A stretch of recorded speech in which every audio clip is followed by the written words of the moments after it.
रात काफी गुजर चुकी थी। गांव के उस छोटे से कच्चे घर में एक मध्यम सा लालटेन जल रहा था। हवा हल्की हल्की चल रही थी और दरवाज़ा कभी कभार चरचराकर आवाज़ देता था। इस खामोशी में एक बूढ़ी माँ तन्हा बैठी थी।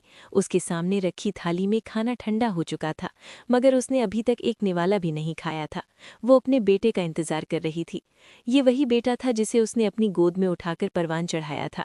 रातों को जागती रही, बुखार में तड़पते बच्चे के माथे पर गीला कपड़ा रखती और हर सांस के साथ दुआ मांगती, या अल्लाह, मेरे बच्चे को सेहत दे दे। वो खुद भूखी रह जाती मगर बेटे को कभी भूखा नहीं सोने देती थी।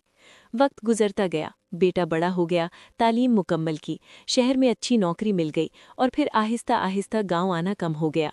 पहले हर हफ्ते फोन आता था, फिर हर महीने, फिर कभी कभार, और हर बार एक ही जुमला, अम्मी बहुत मसरूफ़ हूँ, जल्दी आऊँगा। मगर वो जल्दी कभी नहीं आया। बूढ़ी माँ हर शाम दरवाजे की तरफ देखती, कोई आहट सुनाई देती तो समझती शायद बेटा आ गया, मगर वो सिर्फ हवा होती। वो मुस्कुरा देती और खामोशी से आंसू पोंछ लेती। एक दिन अचानक माँ की तबीयत ज़्यादा खराब हो गई, सांस लेने में दुश्वारी होने लगी। पड़ोसन ने फौरन बेटे को फ़ोन किया, बेटा तुम्हारी माँ तुम्हें बहुत याद कर रही हैं, अगर आ सकते हो तो जल्दी आ जाओ। ये सुनकर बेटे के हाथ से फ़ोन गिर गया। उसने फौरन छुट्टी ली और गांव की तरफ रवाना हो गया। जब वो घर के अंदर दाखिल हुआ तो उसका दिल जोर जोर से धड़क रहा था। कमरे में मध्यम सी रोशनी थी और बिस्तर पर उसकी माँ कमज़ोर सी लेटी हुई थी, चेहरा जर्द, सांसें हल्की हल्की। बेटा दौड़कर माँ के पास बैठ गया और उसका हाथ थाम लिया। माँ ने आहिस्ता से आंखें खोली और कमज़ोर सी आवाज़ में कहा, बेटा तुम आ गए। बेटे की आंखों से आंसू बहने लगे। वो सिसकते हुए बोला, अम्मी मुझे माफ़ कर दें, मैं आपके पास नहीं आ सका। माँ ने हल्की सी मुस्कुराहट के साथ कहा, बेटा माँ अपने बच्चों से नाराज़ नहीं होती।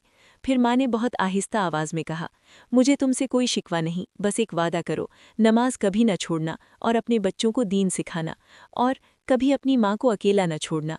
यही उसकी आखिरी ख्वाहिश थी। न दौलत मांगी, न सोना, न बड़ा घर, सिर्फ दीन और मोहब्बत। चंद लम्हों बाद माँ की सांस रुक गई।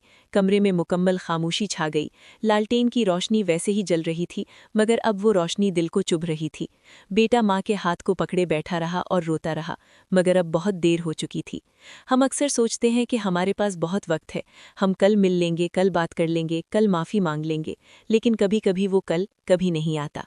अगर आपकी माँ जिंदा है तो आप दुनिया के खुशनसीब तरीन इंसान हैं। आज ही उनके पास जाएं, उनका हाथ पकड़ें, उनके साथ चंद लम्हे गुजारें और कहें, अम्मी मैं आपसे मोहब्बत करता हूँ, क्योंकि जब माँ चली जाती है तो घर सिर्फ दीवारें रह जाता है, जन्नत नहीं रह